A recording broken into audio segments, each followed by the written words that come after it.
Thank you. Thank you. As David said, my name is Tim White. I am from Russellville area. I have lived up there a long time, almost 40 years.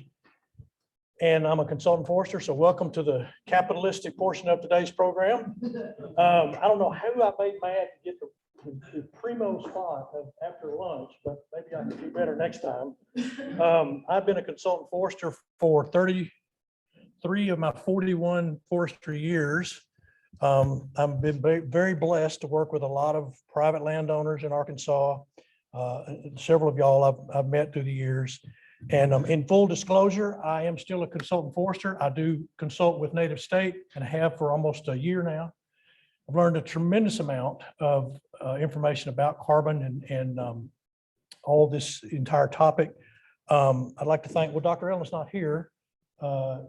I guess she knew I was speaking, but she did a wonderful job. Thank you for putting her ahead and cutting my presentation short by about 10 minutes. But she did a wonderful job of explaining a lot of the basics. So we're going to talk, two things I want to try to do, if I can find the right button. Nope.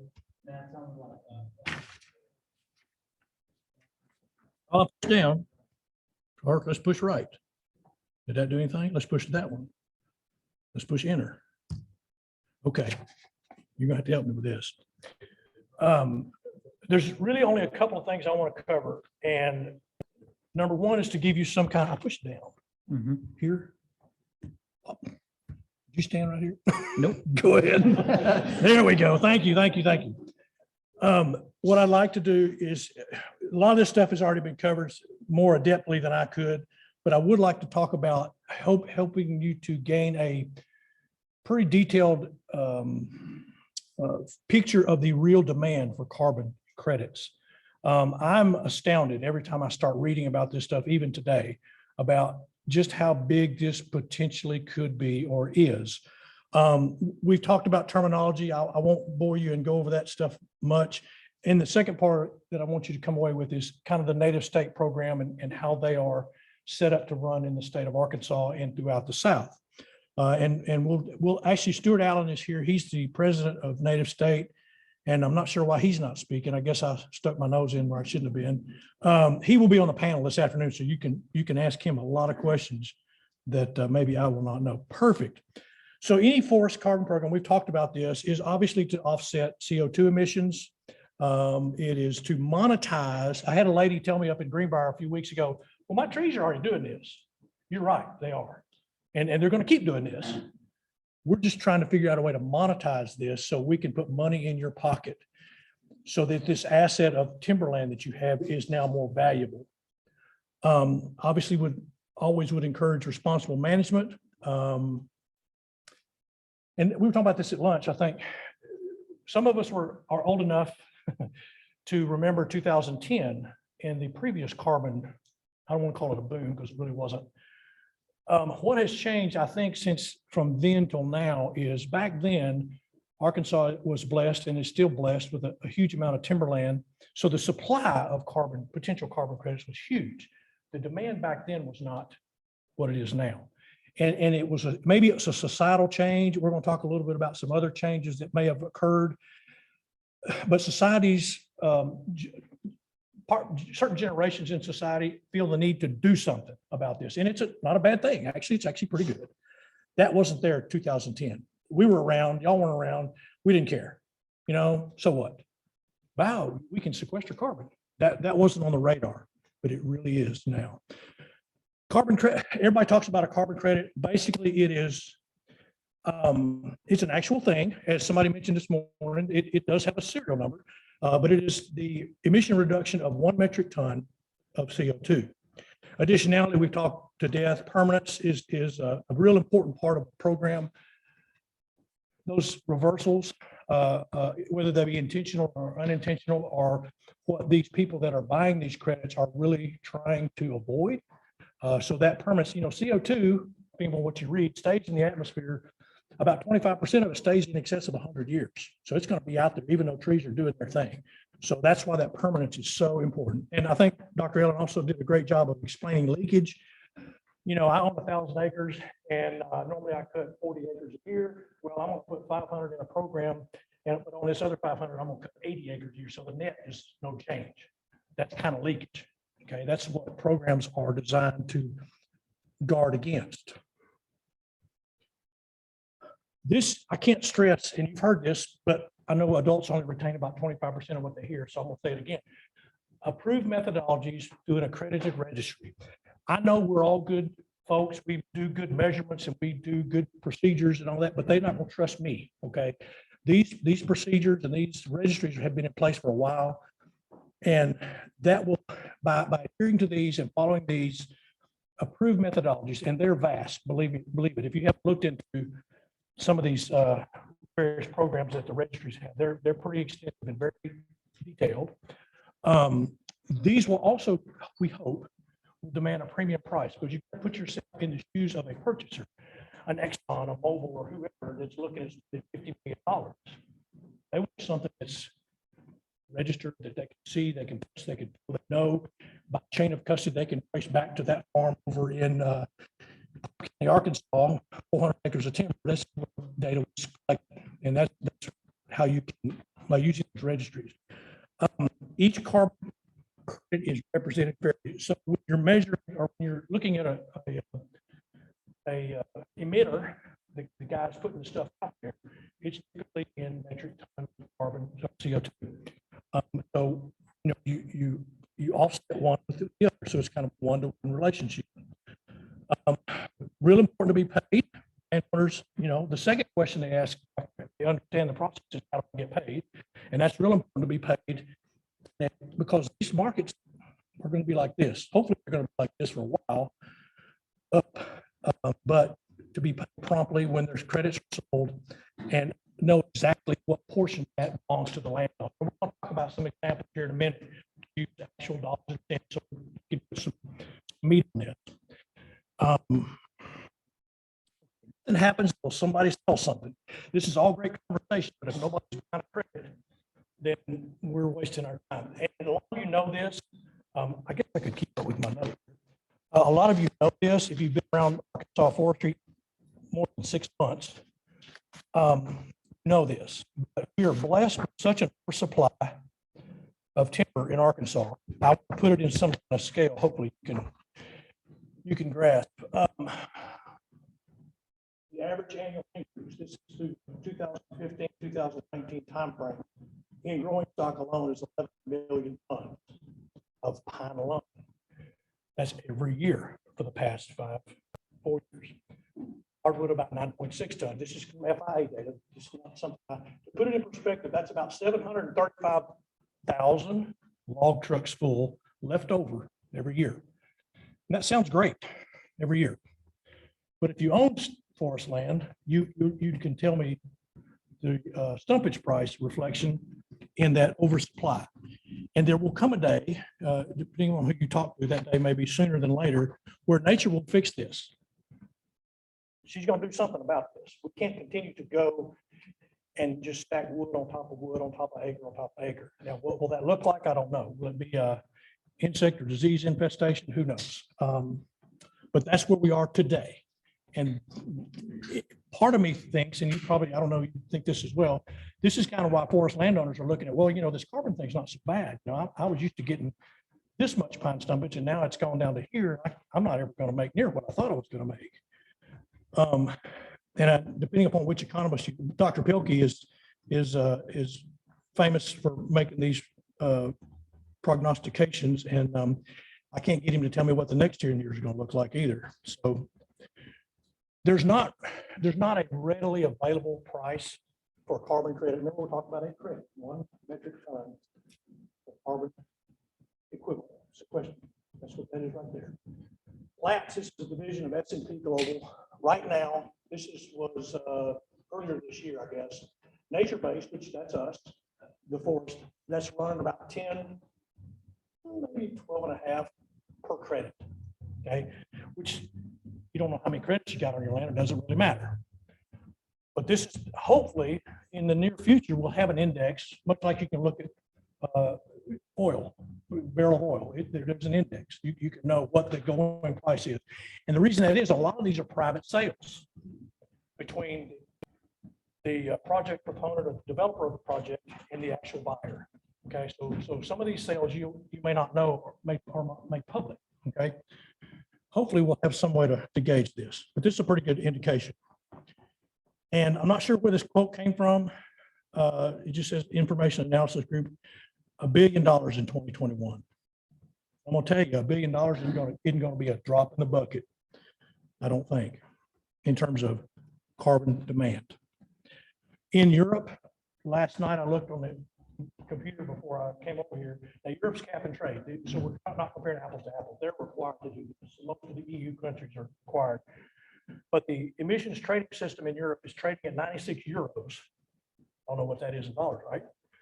$104 a credit is what Europe is at right now, last night. Okay. It has risen 200% since early 2021, and they expect it to break 100 euros within a month. Okay. Now, this is the one Dr. Ellen stole from me. But she's exactly right. This is a very busy slide. It's really kind of hard to see, but just look at the scale. This is in TG, teragrams, 1 million metric tons of potential what's out there. Because we've been doing such a good job of planting trees. Thank you, RCS, all the programs you've been so gracious with. And all the landowners have been planting trees in the ground since I was a young forester in 1981 in the FIP program. Look at the potential. Now, some of these others down here, I don't know if you can read those. There's lagoons.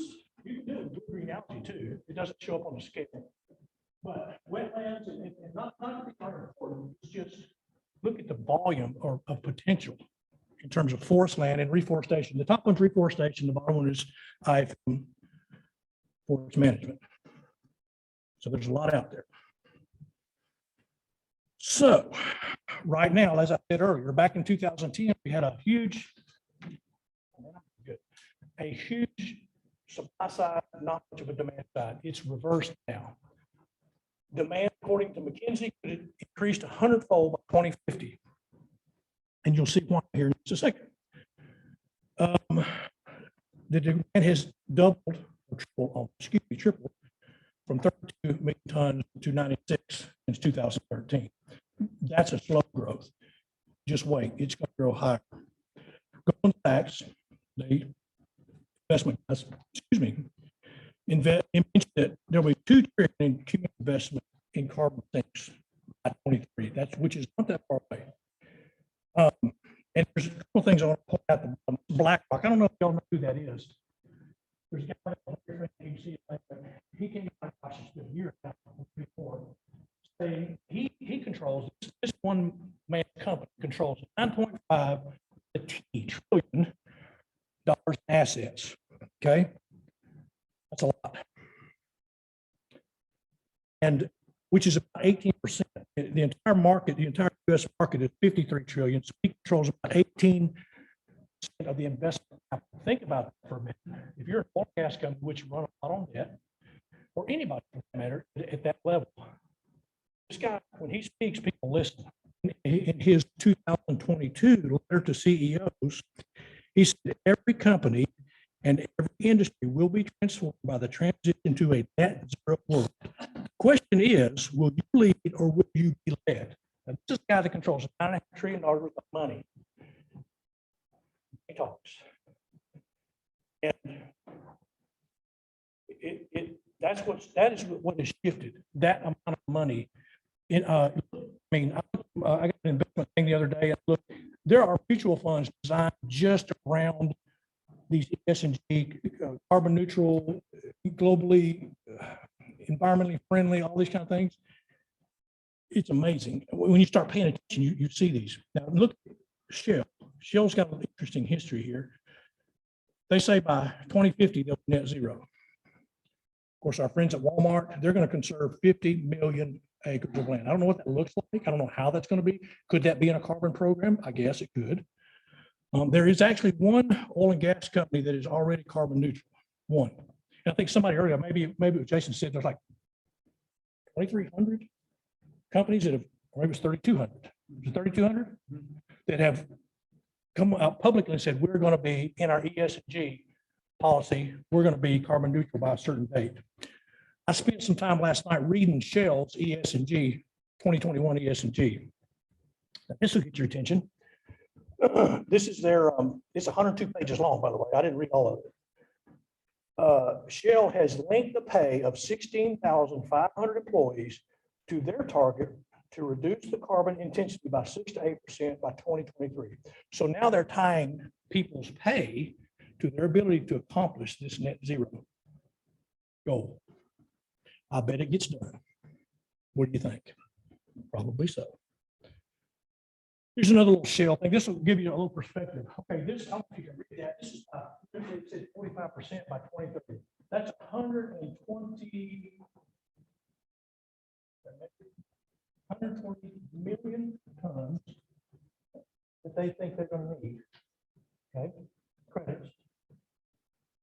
The whole market was last year, or 2019, was only 104. Wait a minute, that's one company. You think the size of the market? I think somebody said it, maybe it was Dr. Ellen said it earlier. If everybody participated in IFM, it wouldn't get them all. Okay, we're not, there's so many credits that need to be bought, but that doesn't mean we don't need to do something. That's just Shell. By the way, last February, Shell also got a lawsuit, or maybe it was in March, I can't remember. They got told by the Netherlands government, you will reduce your footprint. Not you, it'd be nice if you did. It was a lawsuit and they lost. So they're taking a little bit more seriously. Someone mentioned earlier the registration companies.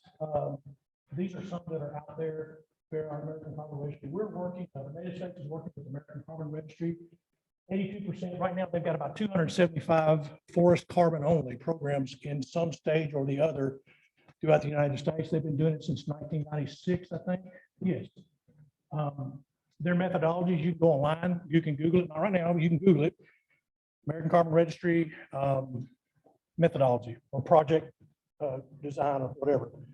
And you can find the exact 40-year time period, all the parameters that we're working under to put this program with NativState together, as well as some of our competitors, which is, it's fine too. The methodologies are 1.3. Is that what it is, Robert? IFM version 1.3, and they say they're coming out with. So it changes. It's a moving target. About the time we get it figured out, they'll throw something at us. Most of their work is in the United States. You see Vera there. They're another one. Vera, I think Vera actually allows you to come up with your own methodology. They have an approval process that you can do that. It's pretty stringent, but there's several ways to skin this cat. But these are the guys that tell you how to do it. And they say whether you can sell them or not. And if you can't register them, you can't sell them. Here's some of the programs we mentioned. We're going to hear from NCX here in a minute. That's Blue Source, Finite Carbon. I think Finite is a division of BP. These are all operating at some capacity, or Blue Source is probably the elephant in the room. They've been around quite a while, do a good job. And we talk some specifics about NativState, but guys, there's enough of this to go around. This isn't about we're better than them or they're better than us. All these programs fit differently for different landowners, okay? And they all have different nuances, different requirements. So you're doing the right thing by hopefully learning as much as you can about all of them. Let me tell you just a little bit about NativState. Oh, we're doing good. I'm going to go over just a minute. But this is the mission of NativState. Those are actually Stuart's kids. I think he rang them in the standing still on that. But the work there, we're talking about a small landowner program. Scale is work because 40 acres of credits do you a lot of good. So a mass scale, I'm not sure what the right number is, but it's more than 400. That's kind of what the mission of NativState is going to be. They got their start in the oil and gas business. It's in the oil and gas. He can see his history there. But they had great success at amassing properties. The oil and gas lease, look at a section, you try to accumulate as many sections as you can. So they've been very successful at that, and that kind of led to this endeavor as well. Not every acre will qualify, and that's something we have to tell landowners. You have to think 4 years in the future. If you think there's going to be a better use for this property, it doesn't need to be in there. It is a small to medium size. We're targeting small to medium sized landowners. And that means I think we've talked to a couple hundred acres up to big acres, but that's the focus right now. Currently, we have about 1,000 acres in the pipeline. And when I say the pipeline, I'll show you what that means in just a moment. It's a long process. Because I'm so old, we have a combined 100 years of experience in resource management. They had to put it in there. Okay.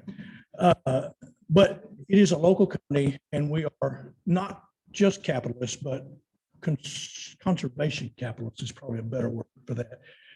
Here's kind of the area of emphasis that they're starting with. You see Conway, the Louisiana, Mississippi area we've worked in so far, and we'll move on out from there. Some of the details, and I'll start at the bottom. The program doesn't cost anything. Back in the 2010 era, that was not necessarily the case. Marketing and sales to the end user. There's no broker, there's no middleman. There's, Stuart, thankfully, he's been involved in the oil and gas business. He can pick up the phone, he can call an exploration company or a producer and say, hey, how many do you need? Deal directly with the end user, which we don't spend a lot of money on brokers and that type of thing. All project development costs are covered. Because we use the, one of the tenets of the ACR, American Carbon Registry, is all this forest land has to be in a certification program. American Tree Farm System, SFI, FSC. So in concert with that sustainable forest management, and those plans and all will be developed as a part of their enrollment in the program. Okay, here's some, this is kind of hard to read, but about, like I said, about 200,000 in the pipeline. The goal is to put about 1.5 million acres into carbon programs throughout the South. This is kind of an acreage number by county, which, like I said, it's kind of hard to see. And this is, I'm not sure how up to date this is, but this is kind of the timeline I was talking about. Finding the property is not really that hard. The landowner education part is really the hard part. This is not, to you guys, this may not be that new concept, but to a landowner who's my age or older, you're going, wait a minute, you're going to pay me for something my trees are doing. I don't have to do anything and I can still manage my temper. Yeah, pretty much that's it. The next thing out of their mouth is, what's a catch? Okay, there's got to be a catch. It's too good to be true. So it's a lot of education, not just on the NativState program, but in carbon in general, how this whole thing works. Once the landowner has agreed to a contract and we sit down and get the terms all spelled out, there's a carbon inventory done on the ground. There's a plan written. We list them on the register, and the third-party verification comes in. That's not ACR, not us, but somebody separate from us that checks everything. Did you measure the trees right? Did you call us whatever a tree is the right tree? Did you is your statistical sampling within our requirements? Are your methodologies that you do? Because they give you the method, they don't tell you everything to do. Did you calculate all this right? We'll be using the forest vegetation simulator and all this type of stuff. This is about an 18-month or longer process. And that's the second, like I said, that's the third thing. Maybe they ask us not only how much am I going to get paid, but when am I going to get paid? Okay, here's some dollars and cents. Okay, as with every financial projection, this is a real life example, but it is just an example. This will vary for you, stocking species,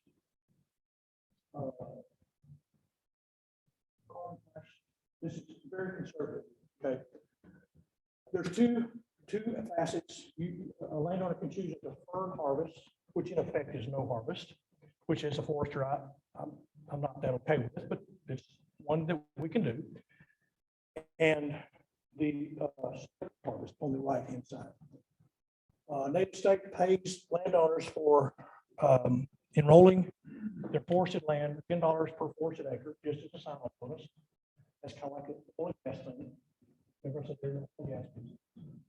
That's non-refundable, non-whatever, money in the market. This is a land property example. Because we're talking about wood, your wood counts better, okay? Years 1 to 5, that's what you can expect. Years 6 through 40, I know that's hard to say, but 40. In the life of a tree, 40 years is not that long. But we're talking possibly multi-generational for some landowner.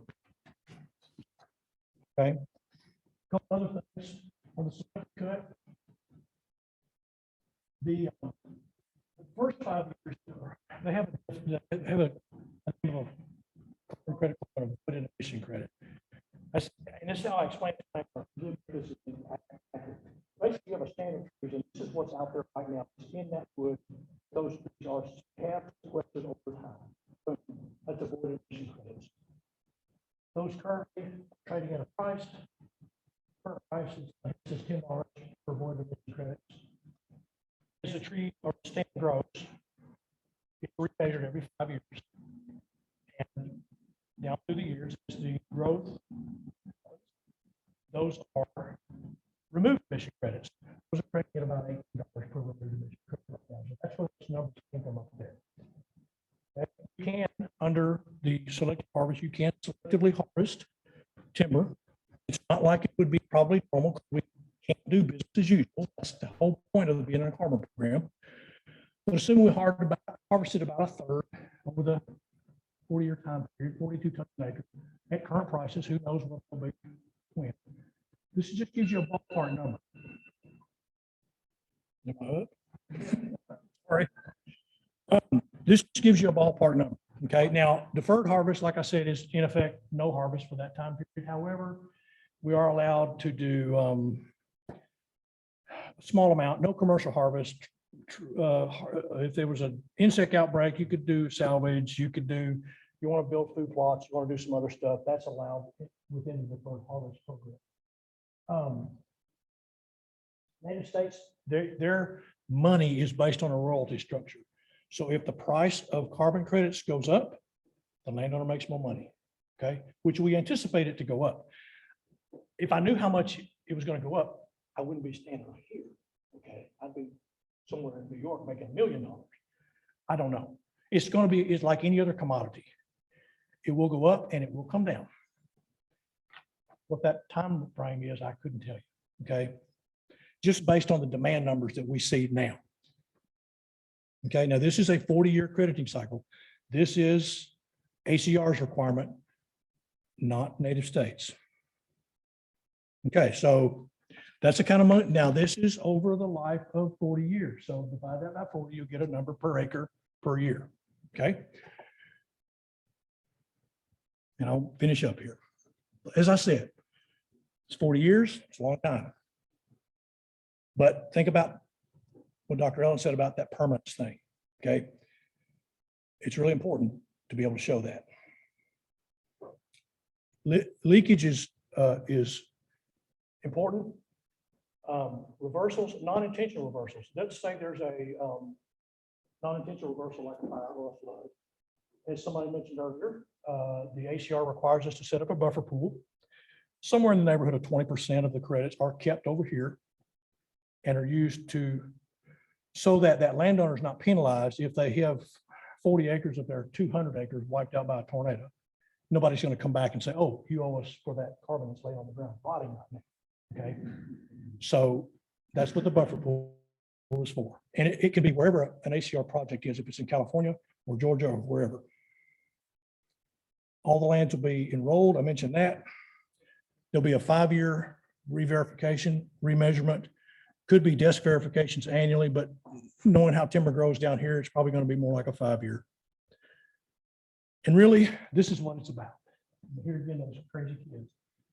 You know, carbon, there's a lot going to be, there may be more carbon companies out there, but the co-benefits of a carbon program are really, how does it affect the habitat?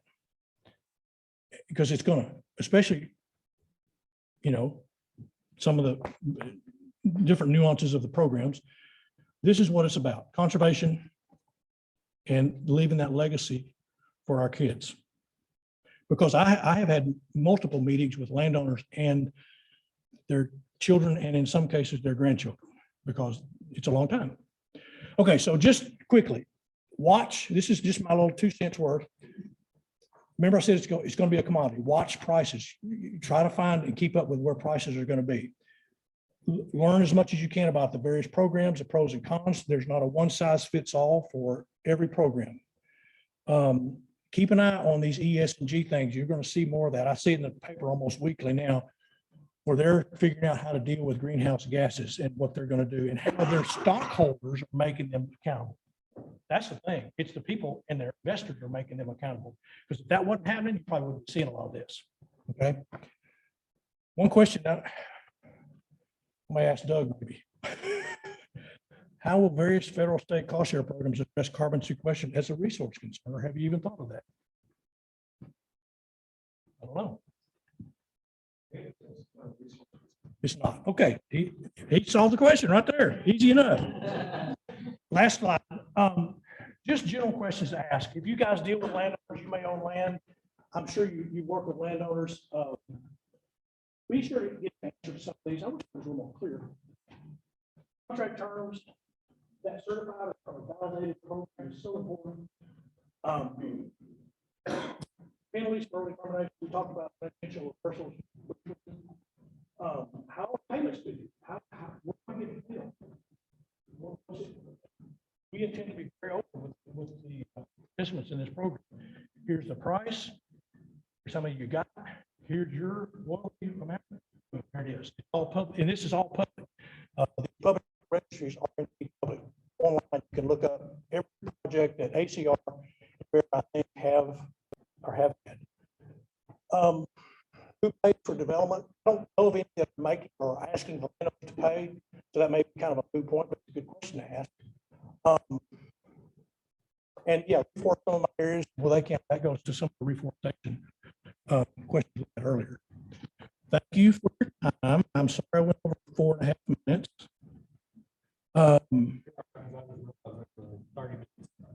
Oh well, heck, we can go back then. No. Yeah, one of the beautiful things about doing this job is I get to be out in the woods most of the time. It's a little tree I measured down the St. River bottoms before Christmas. It's 40, you can't see the DBA, 48 inches, 48.1 actually. It's a big old month, and there was a bunch of them.